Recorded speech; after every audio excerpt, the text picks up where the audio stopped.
बेटी की सुरक्षा भी तो बढ़ाओ, उसको बाहर निकलने जैसा भी तो माहौल बनाओ। गवर्नमेंट ऐसी है, कानून ऐसा है, इसीलिए ऐसे दरिंदे खुलेआम फिर रहे हैं। हर बार होता है, इस बार भी सब लोग रैली करेंगे और सब ठंडा हो जाएगा। ये जो माइंडसेट है ना, इस वजह से हो रहा है। रेप कपड़ों की वजह से नहीं हो रहा, वरना 4 साल की बच्ची और 60 साल की बूढ़ी का क्यों होता है ना। फिर सिर्फ यंगस्टर्स में ही होता ना, तो कपड़ों का कुछ लेना देना नहीं है, वो क्रिमिनल्स का माइंडसेट है कि ऐसे दरिंदों को ऐसी कड़ी से कड़ी सजा दी जाए, उन्हें बीच चौराहे पर लाकर गोली मार मार कर छलनी कर दिया जाए, कोई अंग उसका बचा ना रहे, ताकि लोग उसे देखकर इबरत हासिल करें और दूसरे उसको सबक लेने के बाद वो इस तरह की जुर्रत ना करें, इस तरह के क्राइम करने की। इतना बड़ा देश संभालने के लिए जो हमारे पास सरकार है वो बहुत सक्षम है, फिर क्यों हम ये रेप रेट को नीचे नहीं ला पा रहे हैं? कहाँ हम लैग बिहाइंड कर रहे हैं? हमको इस कॉजेज़ पे ध्यान करना चाहिए, क्योंकि एक भी फ्री निकलता है ना तो वो अगले बहुत सारे केसेस को जन्म देता है। तो हम लोगों को एक तो फास्ट ट्रैक कोर्ट में केसेस ले जाने चाहिए, ताकि पब्लिक में ये मैसेज जाए कि ये गिल्ड इतना बड़ा है कि इसको छूट नहीं सकता कोई, इसकी पनिशमेंट मिलके ही रहेगी। बेटी पढ़ाओ और बेटी बचाओ के जो नारे लगाती है, तो बेटियों को पढ़ने तो हम भेज रहे हैं ना, अब उनका बचाव कौन करेगा? तो बचाव के लिए अगर हमें ही सड़कों पे उतरना पड़े तो फिर गवर्नमेंट को हमने क्यों चुना है? हम अपनी बेटियों के साथ साथ अपने बेटों को भी अपब्रिंगिंग ऐसे करें कि वो वैल्यू करें कंप्लीट वुमेनहुड की। दैट्स ऑल हमारी जमात यही चाहती है कि हम सब की आंखें खुले। तो मैं हूँ सबरीना और आप देख रहे हो सिटी हेडलाइंस। आज हम मौजूद है मीरा रोड के स्टेशन पे, जहाँ हो रहा है एक साइलेंट प्रोटेस्ट देश में अनगिनत रेप केस के ऊपर जो बढ़ते जा रहे हैं दिन बे दिन। यहाँ पे हमने इस मुद्दे को लेके बहुत सारे अलग अलग आंदोलन तो देखे हैं, लेकिन आज ये आंदोलन है जमाते इस्लामी हिंद की औरतों की तरफ से। आइए देखते हैं इनका क्या कहना है। ये मुद्दा कोई छोटा मोटा मुद्दा नहीं है। हम सब घर पे सुरक्षित बैठे हैं। जैसे कोविड में, जब कोविड आया था तो हमें क्या लगा कि ये तो चाइना की बात है, ये तो बहुत दूर है, हम तक थोड़ी पहुंच सकता है। लेकिन जब हम उसकी चपेट में आए तब हमें समझ में आया कि ये कितनी भयंकर बीमारी है। वैसे ही आज हमारी बेटियों को कुछ नहीं हुआ है, लेकिन किसी और की बेटी को हुआ है। तो अगर हमें इंसाफ नहीं मिला तो कल हमारी भी बेटियां हो सकती है। तो हमें इंसाफ चाहिए, और इंसाफ सिर्फ यही है कि उनको सूली पे लटकाया जाए। ऐसे दरिंदों को माफ़ नहीं करना चाहिए, ये हमारा मुद्दा है। लेकिन जैसे कि आप जानते हो, इतने सारे रेप केस हुए, निर्भया का रेप केस हुआ, उसके बाद इतने सालों के बाद वो रेपिस्ट को सज़ा दी गई। आपको लगता है गवर्नमेंट जल्द से जल्द एक्शंस ले रही है? गवर्नमेंट को क्या कहना चाहोगे आप? गवर्नमेंट बिल्कुल ही एक्शन नहीं ले रही, वो सिर्फ पॉलिटिक्स, अपनी कुर्सियाँ संभालने उसी में लगी हुई है। पब्लिक को किसी की कोई फिक्र नहीं है गवर्नमेंट को। गवर्नमेंट ऐसी है, कानून ऐसा है, इसीलिए ऐसे दरिंदे खुलेआम फिर रहे हैं। आप क्या चाहते हो, कैसी सज़ा मिलनी चाहिए ऐसे दलिंदर लोगों को? ये हमारा प्लैन कार्ड ही बता रहा है कि we want them to be hanged till death. जी मैम, आप क्या बोलना चाहिए? हम तो ये चाहेंगे कि ऐसे दरिंदों को ऐसी कड़ी से कड़ी सजा दी जाए, उन्हें बीच चौराहे पर लाकर गोली मार मार कर छलनी कर दिया जाए, कोई अंग उसका बचा ना रहे, ताकि लोग उसे देखकर इबरत हासिल करें और दूसरे उसको सबक लेने के बाद वो इस तरह की जुर्रत ना करें, इस तरह के क्राइम करने की।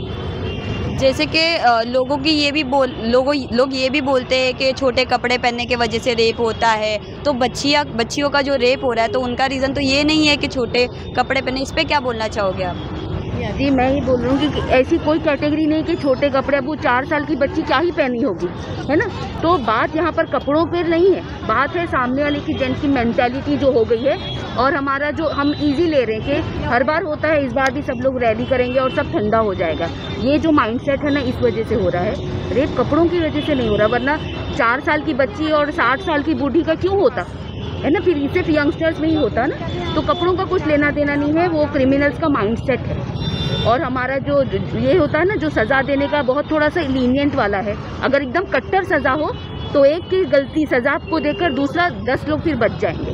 तो आप चाहते हो कि जैसे फॉरेन्स में लॉ एंड रेगुलेशन है, ये सब चीज़ों को लेके आप चाहते हो कि यहाँ पे गवर्नमेंट वो अपील करे, सजाए मौत हो, उसको ख़त्म कर दिया जाए। वो फिर आगे है ना ट्रायल पर, इस पर, उस पर बहुत लंबा टाइम चला जाता है और केस ठंडा पड़ जाता है। जी आप क्या बोलना चाहोगे? मुझे ऐसा लगता है कि हमारा इतना बड़ा देश है, इतना बड़ा देश संभालने के लिए जो हमारे पास सरकार है वो बहुत सक्षम है, फिर क्यों हम ये रेप रेट को नीचे नहीं ला पा रहे हैं? कहाँ हम लैग बिहाइंड कर रहे हैं? हमको इस कॉजेज़ पे ध्यान करना चाहिए, क्योंकि एक भी फ्री निकलता है ना तो वो अगले बहुत सारे केसेस को जन्म देता है। तो हम लोगों को एक तो फास्ट ट्रैक कोर्ट में केसेस ले जाने चाहिए, ताकि पब्लिक में ये मैसेज जाए कि ये गिल्ड इतना बड़ा है कि इसको छूट नहीं सकता कोई, इसकी पनिशमेंट मिलके ही रहेगी। मुझे लगता है सरकार को इसमें आगे बढ़ के कुछ एक ऐसे एक्शंस लेने चाहिए कि इंडिया वर्ल्ड पे धब्बा ना बने।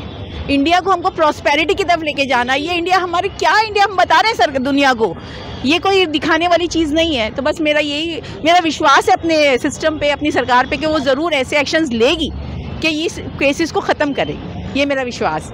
जो इधर वो बदलापुर में क्या हुआ ना, उसकी वो इतनी छोटी बच्ची थी और उसके साथ ऐसा करते हुए इन लोग को जरा भी शर्म नहीं आई। और ऊपर से इन लोग ने ये छुपा के भी रखा हुआ है। जो भी आदमी है उसने ऐसा करा, भर चौकामध्ये त्याला फाशी द्यावी। असा कडक कानून सरकारने काढला पाहिजे ना, असा कडक कानून त्यांनी काढला तरच दुसरं होणार नाहीये। नाही तर हे तर असेच करत राहतात आणि हे लोक सारे खाली सबूत शोधत राहतात। किती पण सबूत भेटले तर काहीच करत नाहीयेत, खुर्च्या सांभाळतात खाली, तुला भेटेल का मला भेटेल, तो कहने का मतलब एवढंच करतात ना खाली ते, खुर्च्या सांभाळतात। तो यही कहने का मतलब ये है कि ये जो चल रहा है इसका क्या है, कब तक इंसाफ तो जब मिलेगा, तो कितने साल बाद? क्या हमें इसके लिए प्रोटेस्ट हमेशा करते रहना पड़ेगा?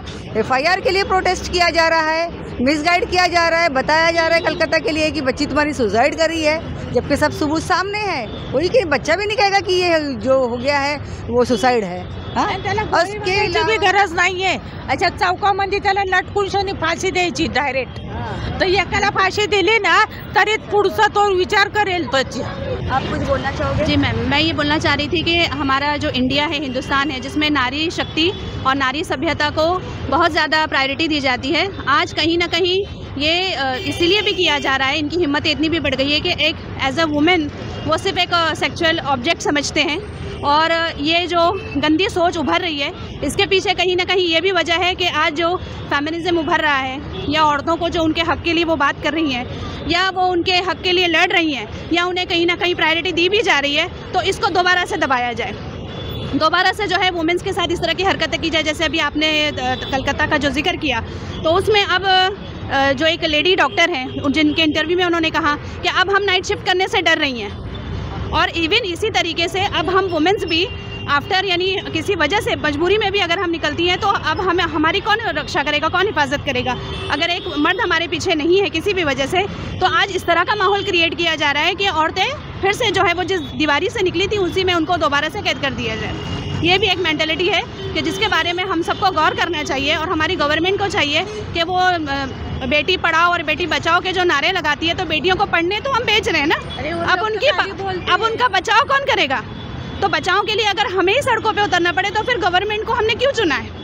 और वो अपने अधिकार का और अपने इसका क्या कर रहे हैं? तो हमें बस ये चाहिए, हमें इंसाफ चाहिए कि किसी भी बहन बेटी किसी भी धर्म से किसी भी जाति से ताल्लुक़ रखती है, नो मैटर्स, उसे इंसाफ होना चाहिए। और उसकी प्रोटेक्शन के लिए और इसके लिए हमारी जो गवर्नमेंट है उसको इस बात पर ध्यान देना चाहिए। सिर्फ नारे दे देने से काम नहीं होता है, इस पर काम करना होना चाहिए।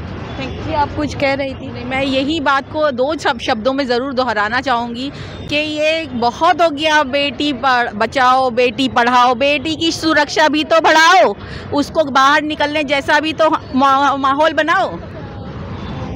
देखिए मैं ये कहना चाहूँगी कि हम सिर्फ सरकार पर बिल फाड़ के नहीं बैठ सकते। ये जो मैसेज है ना, सरकार के लिए नहीं, कॉमन लोगों के लिए जो यहाँ से जा रहे हैं, जो हम इक्वलिटी की बात करते हैं बेटा और बेटी की, वी आर टेलिंग बेटी के बाहर मत जाओ रात में, बेटों को हमने खुला छोड़ दिया है। तो सिर्फ सरकार पे हम लेकर बैठ नहीं सकते, हम यहाँ पर कॉमन पीपल तक की मैसेज पहुँचा रहे हैं। जैसे बदलापुर के स्कूल में प्रिंसिपल का काम था कि पहले वो पुलिस में बताती, टीचर्स का काम था कि वो करते, और ये मैनेजमेंट का काम था कि बच्ची के साथ कोई फीमेल हेल्प जाती। ये हम अपनी गलती सरकार पर थोप कर नहीं बैठ सकते। यहाँ पर ये मैसेज ये है कि हम सबको अपनी अपनी जिम्मेदारी अदा करनी है। जैसे वो प्रिंसिपल है, जैसे वो टीचर है, जैसे वो क्लीनर है, हम अपनी बेटियों के साथ साथ अपने बेटों को भी अपब्रिंगिंग ऐसे करें कि वो वैल्यू करें कंप्लीट वुमेनहुड की। That's all. हमारी जमात यही चाहती है कि हम सब की आंखें खुले। वी शुड नॉट बी, बोलते ना किसी पे तकिया लगा के सरकार के नाम पे हम बैठ नहीं सकते, हम सबको रिस्पॉन्सिबिलिटी लेनी है। That's all.